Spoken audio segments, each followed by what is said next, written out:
Hey, everybody. The New York City Football Club, they will look to remain unbeaten on the road. It'll be quite a task in Vancouver against the Whitecaps. We've got that and a whole lot more on this week's NYCFC Views Live. Turn up your volume. Because you're about to listen to The Sick Podcast. NYCFC Views. Collins approaches the shot, and New York City wins the first MLS Cup on their first try, and they're going crazy. Tiene el tiro y gol!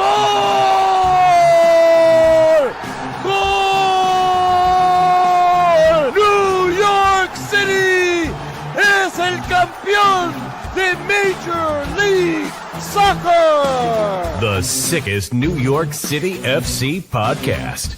It's gonna be sick. Hey, everybody. I'm Glenn Crooks. There he is at Rob Abramowitz. He doesn't have a full name. He's got an X name. That's how we call Rob at Rob all week long. How you doing, Roberto? I'm doing fine, thank you. Good to be back. Do you know what your blue sky name is? Roberto Abramowitz. Oh, but there's more stuff after that, right? I mean, yeah, at bluesky.com or whatever they do. They're at B-Sky, I think it is, the way it works. So, yeah, so it's there. So I don't have the same one everywhere. I wanted to do Roberto Abramowitz on Twitter, but there was a character limit, and so I wasn't able to do it. Oh, my goodness. That's the reason it's at Rob Abramowitz and not Roberto. I didn't know. Or even Robert. This is great. Maybe we can use that as trivia at some point when we give away more Raquinho cards or something. Ooh, swag. You know, I'm a big fan of swag. I just really am. I get upset. I'll be honest with you. Like when New York City has a giveaway, like first 10,000 fans, I'm bummed that they're not giving it to everybody in the press box. I think it would be great for everybody in the press box to have it. Not just me, but everybody in the press box. I think it creates a very positive feeling about the team because we're like that. Well, what you should run down into your seats and get your thing, and then come back up. You'll have time to do your pregame and all that. You know. I guess I could. I guess that's one way of doing it. Yeah. Well, we do have a broadcast coming up. Vancouver is the opponent, and it's going to be at BC Place. It's going to be on artificial turf. Yeah. And it's I was kind of surprised because I thought, like with Gillette and Mercedes-Benz, that the grass would have already been placed down. But we hear it's not going to be put down until May. Yeah. So I'm not sure what the difference is. Maybe because the roof opens, but I don't know. See how that would make a difference because Gillette is an open stadium. It might be that they might have concerts or something between now and whenever they can put it in. And to have a concert on top of that sort of grass sort of ruins the grass. Remember what happened at the Sports Illustrated Stadium during Leagues Cup? Yeah. That the field was horrific because they had a concert there. So if something like that is happening, then they're going to hold off until the very end and get as many events in and then put the grass down, which makes financial sense. The Sports Illustrated Stadium, I don't know if you saw, they're going to be, it used to be Liberty State Park. Well, now Sports Illustrated Stadium is going to be kind of the home of on the Jersey side of the river of the World Cup festivals. I guess they haven't specified the exact dates or how many days they'll be there, but I kind of looked into that, and they're resodding the whole field when the World Cup's over. So before the next game is played at Sports Illustrated Stadium, they'll have a brand new pitch. So that's definitely happening. But because I guess if that's the case, you can just let everybody just tramp around the field, I suppose. Yeah, I guess you can do that. Maybe they'll put seats there and everything, and they'll show the games on the big screen. It sounds cool. No, people are going to be on the field, and they're going to have screens. They're going to have different little areas to do whatever. They'll probably have some little contests and things. But it really sounded. I think inside a stadium is a pretty cool. I've never done that because I know they do that. Like if a game is a road game, and for the Super Bowl or the World Cup final or whatever, there's a stadium full of supporters. Who will watch the game. NBA, NHL do that a lot, Yeah. where you can buy tickets at Madison Square Garden. You can actually get into the Garden for a decent price, but to go watch it on the big screen while they're playing in either Boston, Toronto, or Cleveland or wherever. You know how much tickets were like yesterday? The median price of a ticket for the Knicks Celtics. You want to take a guess? Medium price resale. I can't guess because I don't keep track of it. I just haven't been to the Garden in a long, long time. Just what would seem outrageous to you? $250. That's outrageous. That's like a cheap ticket to get into the Garden. So yeah, it's like the median seat. I'm the wrong person to ask. I don't know. The median seat was over $1,100 for last night. Well, and by the way, whoever did get them, at least they got themselves a hell of a game and a fantastic finish. Jumped out of our seats. I was hanging out at 181, the place that I go and I watch sporting events here in Washington Heights. I'll be there right after this podcast, by the way. I'm going there to watch the Knicks tonight again. So if anybody here in the neighborhood wants to go, you can come, Glenn. We'll invite you. Because I'm watching the Splashdown. This is a huge night. You shouldn't be watching the Knicks. You should be watching Artemis 2 and these astronauts. We have more than one TV set, and I control the remote. I see. Well, so that's the way that works. I will put it on. Make sure you're watching that. What time is the Splashdown? 8:07. So we have to be out of here 7:45. Okay, we have to be out 7:45. All right, I'll do my best. Yeah, well, you're in charge. So if we don't, it's on you. Well, before we get to Vancouver, let's go back to this St. Louis City match, which spoke to Pascal today for the pregame show. So I've got a couple of things from him, and I am going to play the commentary on the English side of both goals in this game, but in particular the second goal, because I want you to hear Matty Lawrence, my co-commentator, describe exactly what he thought of the defending on that. But Pascal is pretty plain with his analysis too. But look, I went back and watched the game again, Roberto, and it really is a difficult draw to take when you consider. Go back to Keaton Parks with that volley off the rebound from about 15 yards that he just didn't get on frame, didn't quite get over it. I mean, that's 1-0 in the third minute. Nico Fernandez-Mercado had three. One, he scored a goal, but it was offside, and then he had two other really unbelievable chances. Berkey made an incredible save on Ojeda. So all those things happened. No goals there. But the one goal was this from the guy from Austria. Here's Hannes Wolf up the middle to Maxi Morales. Back to Wolf. Right-footed shot is a goal! The combination between Wolf and Maxi Morales, and Hannes Wolf with the right foot just slipped it past Berkey on the back post side. On the deck, firm, precise, and 5 minutes into the second half, New York City takes the 1-0 lead. It's a glorious finish from Hannes Wolf. It's not about any pace, it's just the precision. It's a bobbly little finish, and it beats Berkey. And mentioned Parks earlier, and Keaton started that with a sliding tackle in the midfield that poked the ball loose to Wolf, and then what ensued there. So the pass from Maxi. Yeah. The pass from Maxi is just perfect. It's just absolutely perfect. And give Hannes Wolf a lot of credit for being able to go far post and beating Berkey, which was not an easy task. Not an easy day. He's a really good goalkeeper. And he had a very good night. And that was part of the reason why New York City didn't win. I got a couple of thoughts on this, okay? There were two things that stood out to me, okay? One, New York City created a lot of very, very good chances, and they continue to do this. They're the number 2 team in the league in goals scored with 14. By the way, they play number 1, which is Vancouver, which has 17 goals scored. But the amount of chances that they gave up, point-blank chances, okay, it's pretty alarming in a way. They gave up way too many chances, and they were lucky by the fact that St. Louis is just horrific finishing chances, except for the last one. Except for the last one on the diving header. But they were horrific in front of goal. And yes, Matt Freese made a couple of really good saves.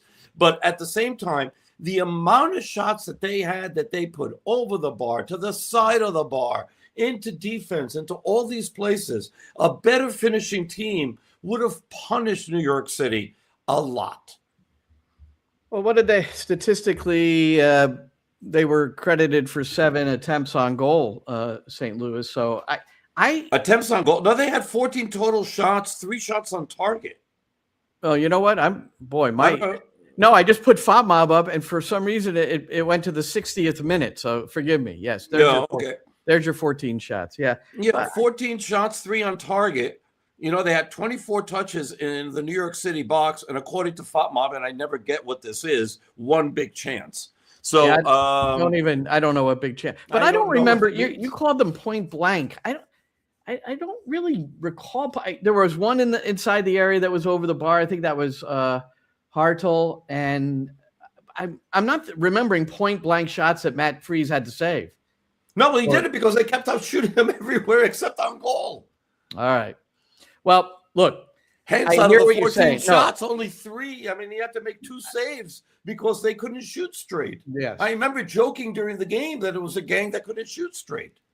Well, again, after watching it again today, I didn't think they were particularly dangerous with their shots. I just not just because they couldn't put them on target. And the ones that Matt saved, I mean, he had to get down for it. One was wide of the one was wide of the post. So he got credit for his save there, but he had to save it, and put it out for a corner because you're never quite certain. Mm-hmm. So the one he dove to his right for a shot from the outside, which was a very good save, and using the long body, which, hopefully will come into play in the World Cup when he'll have to come up with some saves. Yeah. Go put Quinney up for a second.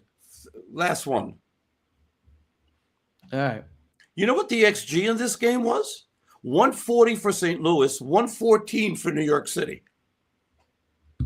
Well, that's ridiculous. It's stupid. It doesn't make sense. Nico Fernandez for Mercal should have been 2.0 by himself. Come on.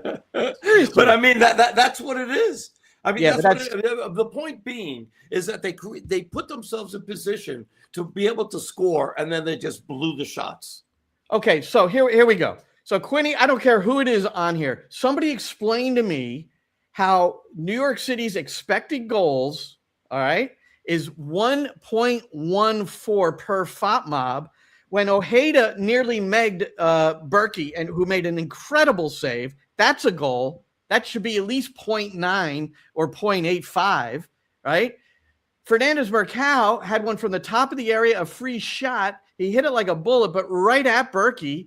I mean, that's got to be a 0.3 or 4. So we're already more on 2 shots. And then Fernandez Mercal was stuffed by Berkey late in the game on a breakaway.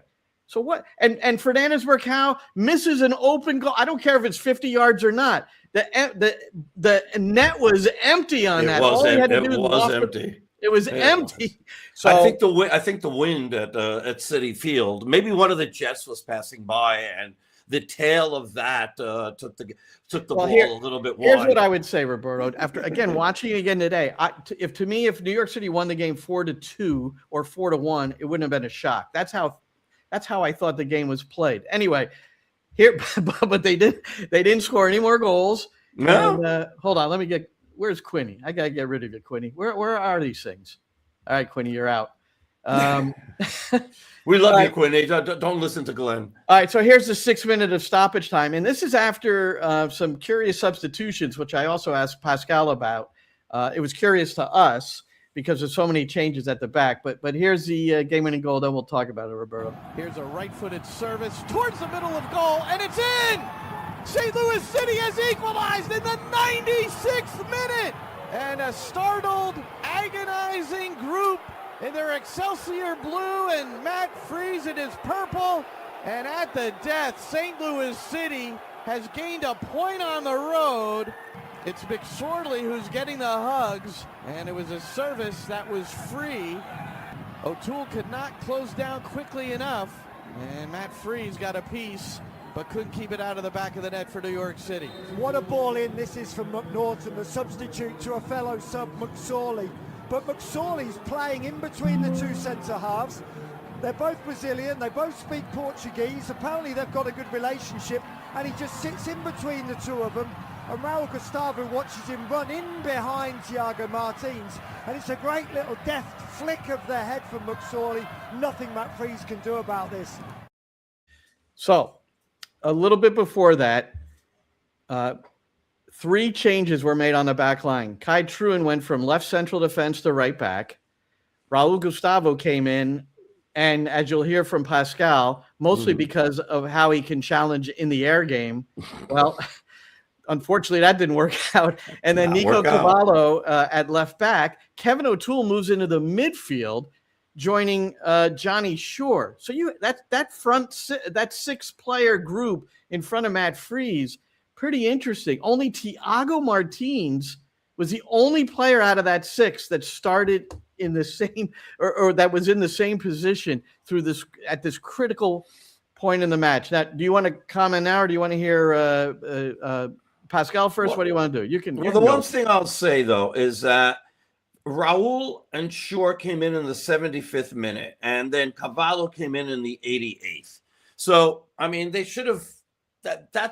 It's not like a last second adjustment. The Cavallo one probably is. You can make an argument for that.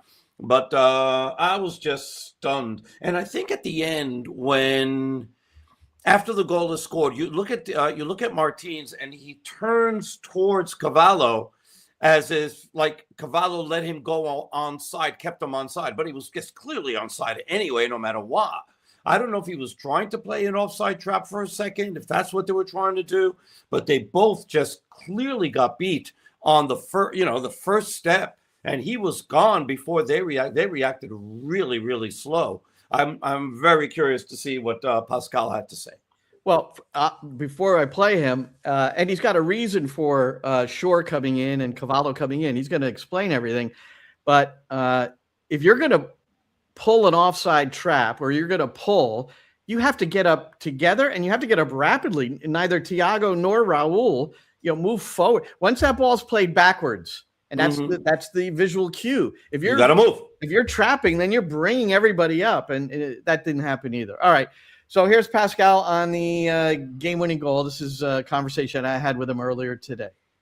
I do want to ask about a coaching decision, and that is the way you dealt with your back line in the latter stages of the game. Because in essence, you made 3 changes by moving Truen out wide right, and then Raul Gustavo comes in, and Nico Cavallo, and then Kevin O'Toole goes into the midfield with Johnny Shore. So when you look at that group of 6, it's a group that hasn't played together that much, and now you're protecting this 1-goal lead in essence. So what went into the decisions there? Yeah, well, like you mentioned just now, Glenn, it's about protecting your lead, but it's more how you protect your lead. And that's what I tried to address just now. Looking back at the changes we had to make in this game, we had the Aussies come back from a trip which took them to the other side of the world, and Ado even played 2 games, and Kai played 1 game and a short period in the first game. But Ado was finished. His casts were gone. So we tried to postpone his substitution as long as possible. But at one point, he couldn't go anymore, and so we had to take him off. And you also know at one point in the game, if you don't score the second one and they take more risk in their play, they will look for moments through the air as well. So with the height of Raul Gustavo next to Thiago Martins, that is something that we anticipated. And making sure that once they do play aerial balls, that we have the height and the power and the strength and the physicality to deal with these type of situations. The changes that we've made were according to what we thought would be the game state and the game flow at the time. The issue I have is what I said just now. When you sit deep, it doesn't mean you become passive. You have to stay aggressive on the front foot in a low block. You have to make sure, if you go back to the goal which we conceded, you stay aggressive and you avoid balls going into the box. And if somehow you have the intensity and the urgency to defend that cross into the box, but it still goes in, you have to deal with it in the air. And that's something we failed to do in this particular moment, which cost us, like I said, the 2 points unnecessary. Yeah, so I don't know how you guys felt. Maddie and I thought that the Aussies were both coming off at the 75th minute. That's when Johnny Shore came on for Parks and Gustavo for Gray. And we were like, okay, well, we got that wrong because of just what he said. So Truen had a little bit more left. And the one explanation I didn't get because I did not follow up, Tavon Gray came out, and I'm not quite sure why that was. So, and I don't know if you have any insight on that, but I have none. I have none. I was sort of surprised that maybe it has to do with how physically fit he is. Well, we'll have to see. I'm trying to think if it was. No, I can't think of anything really of why, for whatever coach's decision. So something that he saw and, remember, he's got him at that part of the game. He's got him running up and down right next to him. So maybe he noticed something that, wasn't apparent to us at 100 yards away. So there's that. Now, when you look at the play again, right? And we hope that the good folks at YouTube don't flag that video. But let them flag away. I don't understand. These videos are available to us in the media to utilize. I know, but YouTube uses a bot to flag these things. It doesn't use a human being. So we got to figure out a way of figuring that out. Let me go back to my point. Sorry. So Ojeda, I believe, is the guy who's closest to the crosser. No, Kevin was it Ojeda? It's Kevin O'Toole. Okay, I'm sorry. From that distance. No, and you notice it, but you notice that Pascal doesn't call him out by name, but it was really obvious that the fact that was not denied was something that I'm sure. And you talk about that all the time, right? And you talk about that part all the deny service. Yeah. So that's one of the key parts of being able to defend, especially in the late going. Is to deny service, but they couldn't deny the service there. And it was a gorgeous cross and a better header. Yep. So that was a 3-point tie for St. Louis and a 1-point loss for New York City. But New York City remains in second place in the table. So that's one thing to look at. But going into Vancouver, and before we get to that, there was one in this international break. And I'm going to play a Pascal clip here, too, because he said something very interesting in the presser, and I followed up on it. Drew Baera, torn ACL with the U19s, the US U19s in Spain. And it was on grass, but it's the second injury like this on international break. Alonso Martinez last October. That was on a very bad turf in Curacao. But so I brought this up with Pascal, the injuries and the international break. And, it's just these were always tough moments. But here's what he had to say. You mentioned in your presser, you're not quite sure how to address these things when you look at it. I'm not sure what you really mean by that. I mean, if it's an international break, you have to let them go, right? No, that's true. But we do have to make sure, and that is part of the conversation that we're having within the club. Also, have a voice in where they play, what kind of surface and what are the circumstances. Because if you look at the situation with Alonso, unfortunately, this game was played on turf also back in October. In Curacao, where, the much talked about Curacao, but go ahead. Yeah, but still, the surface wasn't ideal. And unfortunately, Alonso came back with a severe injury. It's very bad for the kid, for the guys in this matter, because they're not able to play the game for at least 8 to 9 months. And now with Drew having a similar injury during a similar period with the national team,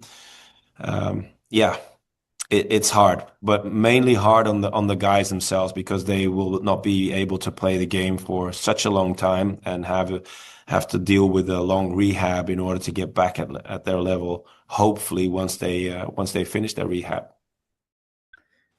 Pretty interesting. That they want some sort of relationship so they might control how the player plays or where the player plays. I mean, I could see it maybe at the younger, at some of the youth levels games where they say, look, we don't really like that surface and we're going to protect them. You can't deny Alonso Martinez to go play for Costa Rica in a World Cup qualifying game that signifies you advancing or not. Doesn't matter if they're playing on pebbles or on lava. You can't stop them. Yeah. Yeah. No, but it's a rough one though. It is rough. And obviously the Martinez one was, the club suffered more because of the goals lost, but Baera filling a role that's really important behind Tavon Gray and then developing as the homegrown. And he was getting some minutes here, made his MLS debut here in 26. So, and like you said, it's so terrible for the kid. And they confirmed that it's an ACL. It's an ACL tear. We were told this, but we were asked not to mention exactly what the injury was, but now they've put it out there. So we can talk about it. There's a lot of people that had asked me and like, I won't tell anybody, let me know. And I was like, I can't do that. So, but now you know, and that's the official injury. It's a shame. ACL tears are hard because it takes you a long time to get back to, you'll be able to play, but to get your speed back and the explosiveness back, that takes even longer. All right. And he hasn't had the surgery yet, and oftentimes they wait for the swelling, make sure that they're perfectly ready for that. What else did I want to show you here? No, I guess that was it. Do I have anything else for Roberto? No, I thought might have something else queued up to get your opinion on. So on to Vancouver here. So speaking of surfaces, so Roberto, what you found a story. So we don't have confirmation on anything either one of us is going to say. Yes. But you found a story because it's in regard to grass versus the artificial surface, because Mercedes-Benz put grass down. Gillette has put grass down. So both New England and Atlanta in MLS are playing on grass right now. But this weekend, New York City goes to the Pacific Northwest, and they're playing on an artificial surface. So why is that, Roberto? Well, the reason being is that they're waiting until later to be able to put the grass in. And they haven't fully explained why, but it will be before, I think, a couple of exhibition games that they're going to have at that stadium at BC Place before they're able to put the grass in. So it's a shame because their turf is not ideal anymore. It used to be, but that was like 12 years ago when Frank Lampard was around. And Lampard told me after the game that he played, he goes, "Oh, this is a really good surface." You've told that story. You've told that story about 10 times. And I mean, it's like it's ridiculous. That turf is awful. I don't care what it was now then. I'm saying that then it was good. Now it is awful. Right. And I'm 100% with you that it's awful. It looks terrible and it plays terrible. So right now they say the permanent grass conversion is scheduled for the MLS break window. So they're looking into late May into early June. They expect it to be down for the Australia versus Turkey match. And that is of concern of New York City because New York City has 2 players that might participate in that game. Well, what's the date of that match? That friendly? In June, I believe. Well, that's fine. May 23rd. That's a World May Cup 23rd. Match. May 23rd is the last game New York City will play before the World Cup. Australia Turkey is a World Cup match, by the way. That is within the group within the U.S. Oh, okay. Yeah, that's right. That makes total sense. It's Turkey has come to fray. Yeah. That'd be a good game to go watch. Well, I'm not going to the Pacific Northwest, although, it would be nice, but it's not happening. I'm going to stay around the MetLife area. How's that? Yeah.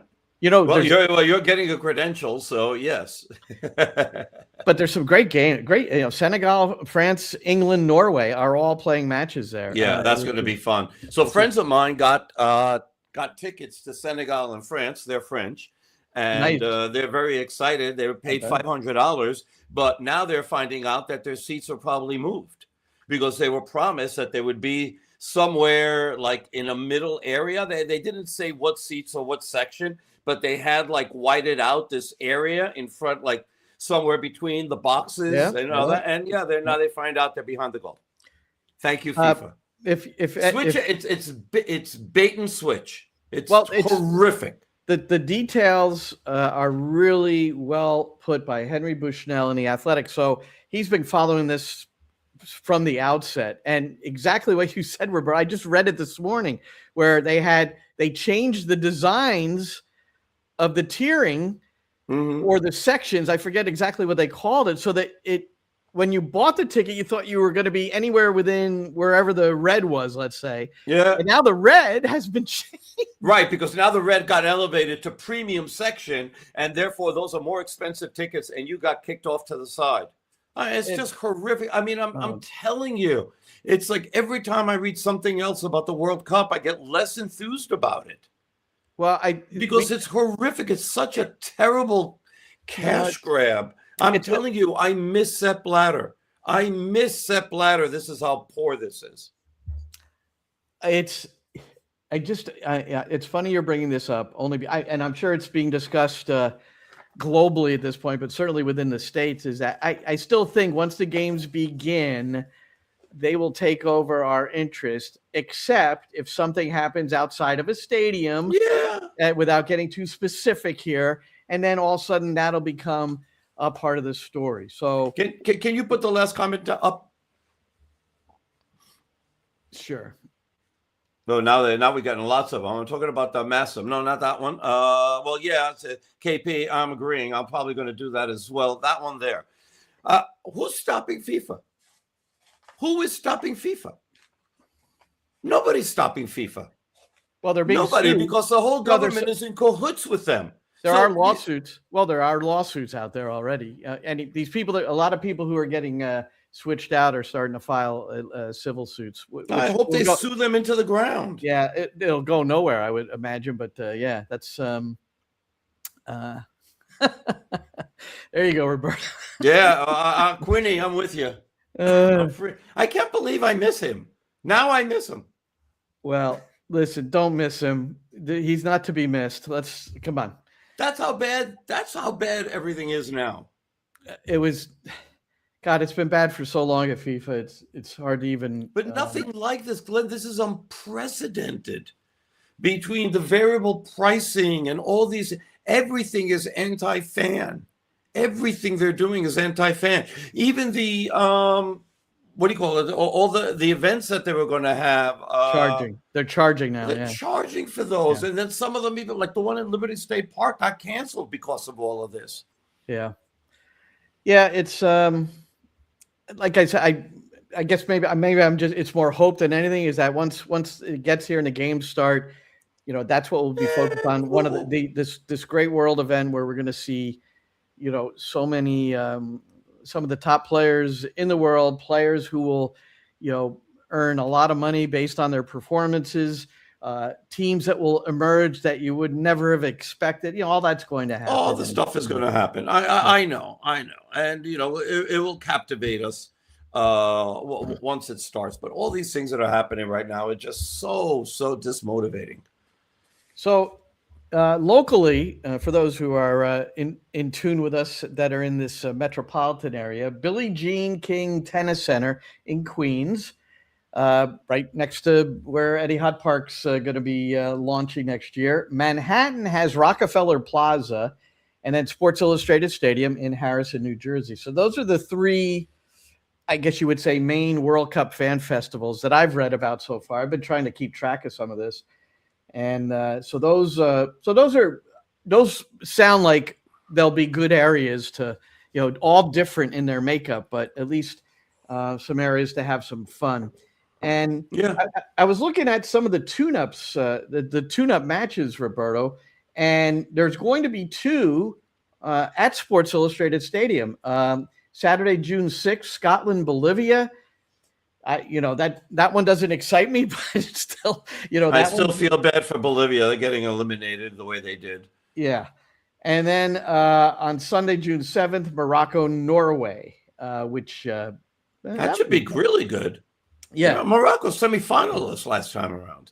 Yep. So, and Norway is Erling Haaland. So everybody's gonna watch Norway and see what they can do. Shockingly, Quinny putting up Scotland flags. Okay, Shocking. thank you, Quinny. Yeah.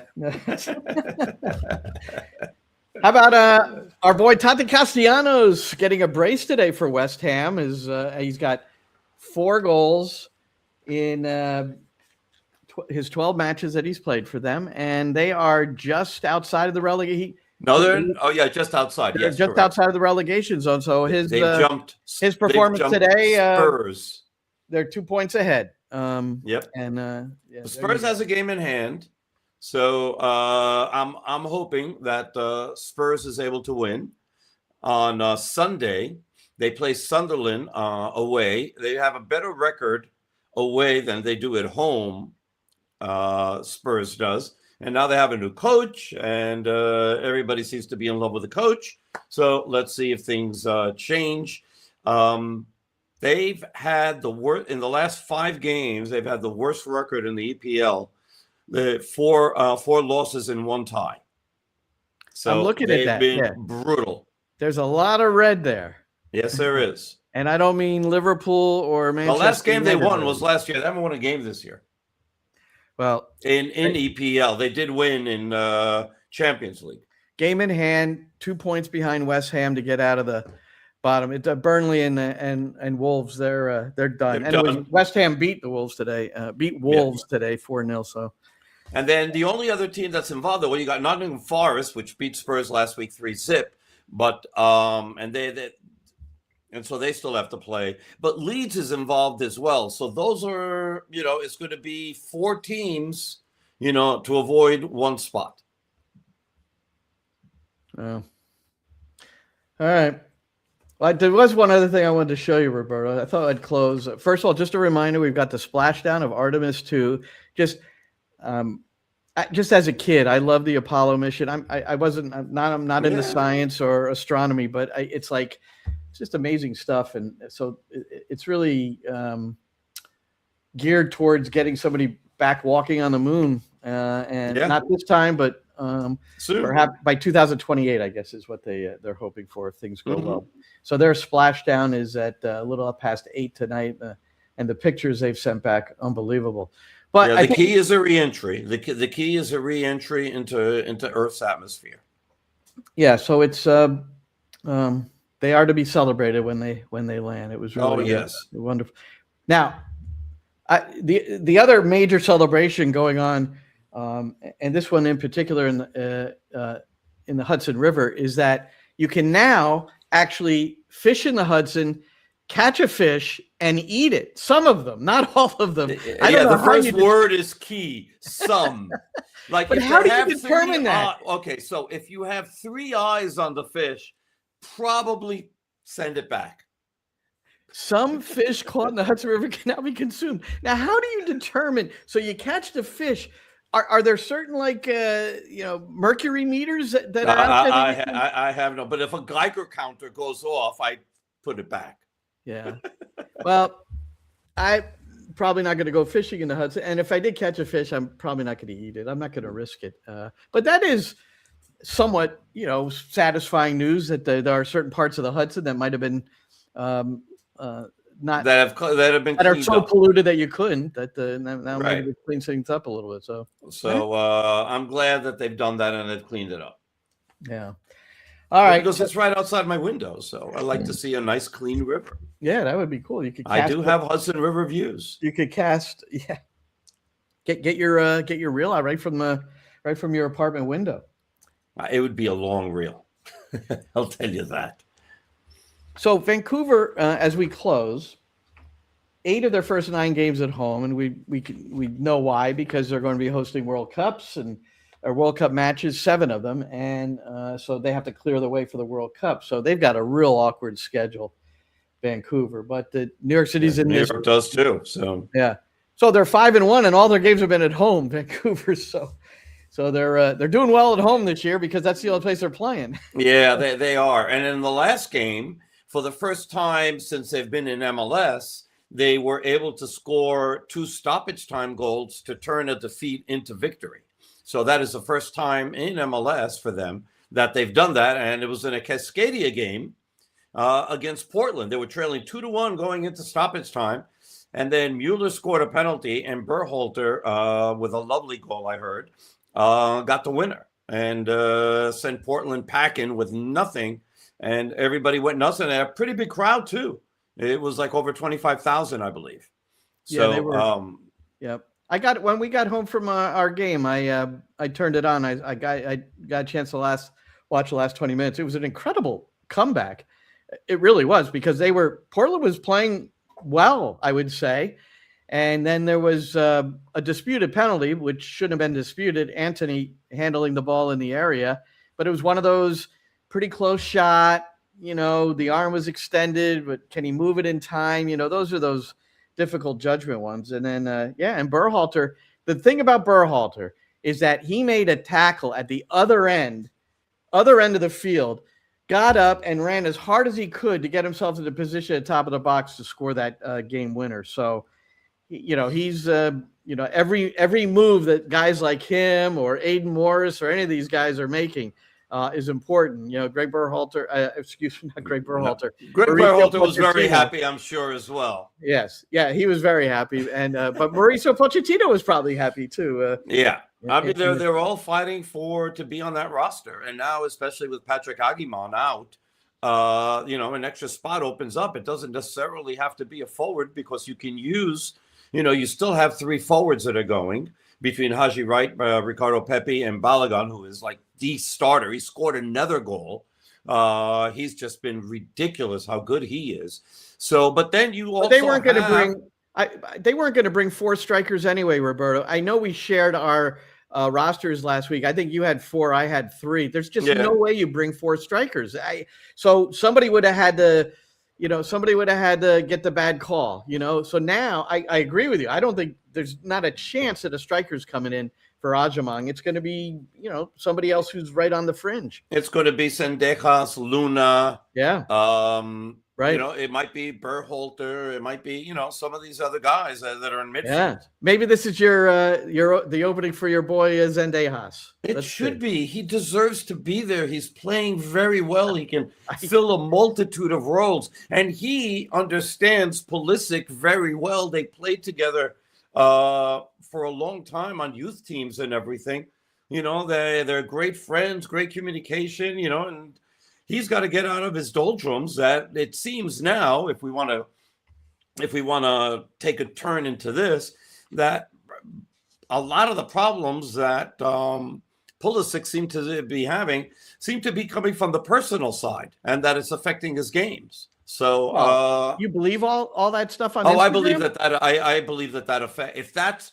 If what is being reported is true, okay, then I absolutely believe that affects. Trust me, as somebody who has dealt with people with mental issues and personal things, and the times that I was seconds away from going into a broadcast that I was like, put on blast. But be more specific about it. And it affected totally the way I broadcast. I understand that, Roberto, but I don't understand what you're saying. So the thing was that the woman that he was dating found out. Now this is what's being reported. I'm not confirming any of it, but the woman that he was dating, and she put it out there on social media, caught the fact that he had a Raya account. So Raya is like a very high-end dating app like Hinge and some of the other ones, Tinder, it's all that, but this is like a higher end. And she found out that he had an account there while they were dating.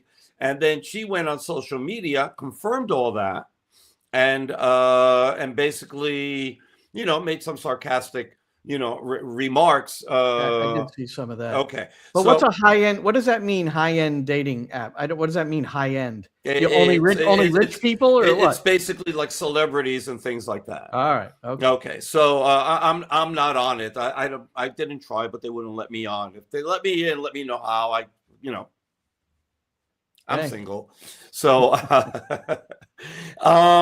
and then all of a sudden today she comes out and she says that things were taken out of context and it wasn't, and respect their privacy, et cetera, et cetera.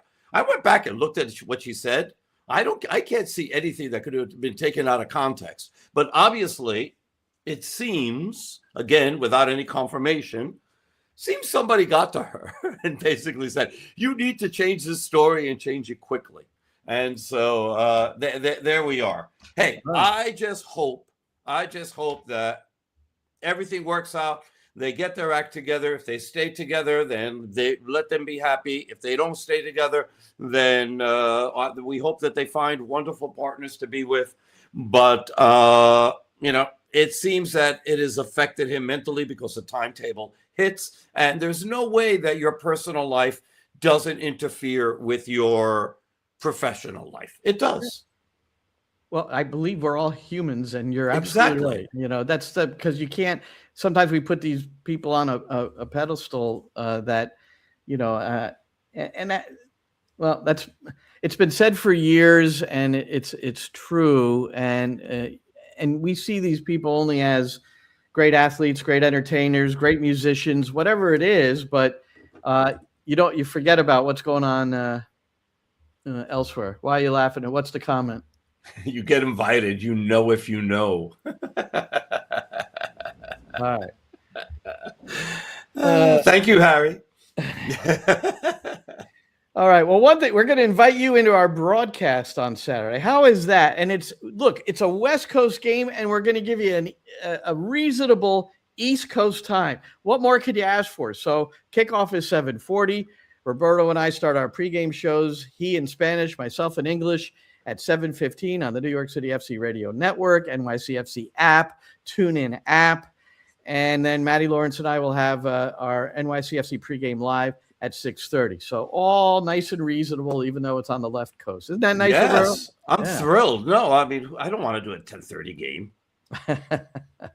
So that's what it normally would have been. So I'm very happy that they're doing a 4:30 matinee over at BC Place. Lovely BC Place. I anticipate, and we anticipate, I'm sure, both of us, after watching Vancouver as we have in preparation and seeing what New York City has done this year, two teams that I think have a lot of similarities. Maybe the biggest difference is Brian White is a striker and Nico Fernandez-Mercado is not, but they both have 5 goals. So there you go. They do. So we've got the 2 highest scoring teams in the league. Beautiful. 17 and 14 going at each other. I predict a 0-0 tie. All right. I like that. I'm not making any predictions, but I can't wait to come back and see what it is next week. And I will wager a pretty decent amount of money that you're wrong. But if we're not going to wager. We can't do that. Right? It's like we probably aren't allowed to do that. Am I going to get suspended if I talk about? I don't want to wager anything. No. Gentlemen, you're allowed to. We could be sponsored by Fanatics or Bet365 or any of those Sports Illustrated betting app and whatever. What is the Polymarket? Maybe we could be Polymarket sponsored. Maybe. I mean, they're basically looking to get their name out everywhere. What a better place than to sponsor us. Correct. That's true. And then we can start, then we'll start giving our odds on things. There you go. All right, Roberto. So thanks so much for joining us tonight. We really look forward to sharing with you our commentary tomorrow on the New York City FC Radio Network. So for Roberto, I'm Glenn. Have a great night, everybody. And that's a wrap. Hope you don't miss us too much until next time. Follow the Sick Podcast NYCFC Views on YouTube, Instagram, Facebook, Google Play, and Apple Podcasts.